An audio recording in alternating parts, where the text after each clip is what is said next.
Concealer, ঠিক আছে, আইব্রোটা করে নিয়েছি। এই যে এই প্যালেটটার সম্পর্কে আজকে রিভিউ করব আর একটুখানি মেকআপ লুক করব, ঠিক আছে। এর মধ্যে 3খানা হাইলাইটার আছে, একটা ব্লাশ আছে, আর এটাও একটু ব্লাশের মতনই দেখতে, তো কন্ট্রোল হিসেবেও কাজ হয়ে যায়। খুব পিগমেন্ট একটা প্যালেট দেখতে পাচ্ছ। আর এইদিকে যে হাইলাইটারটা, এটা অলমোস্ট শেষ হয়ে এসেছে, দেখতেই পাচ্ছ। খুবই ভালো একটা প্যালেট। তো আমি বলতে পারবো না এটা অনলাইন পাওয়া যাবে কি না, কেন আমি তো অফলাইন কিনেছিলাম না। ভালো করে আইব্রোটা করে নিয়েছিলাম। এরপর এইদিকে এই আইশ্যাডোটা আমি ভালো করে ব্লেন্ড করে নেব।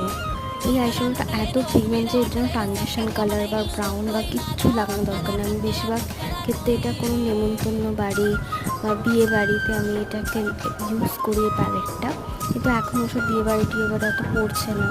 রেখে রেখে নষ্ট হওয়ার থেকে বাড়িতেই একবার ইউজ করি আর তোমাদেরকেও দেখানো হয়ে যাবে। তো একটুখানি ওই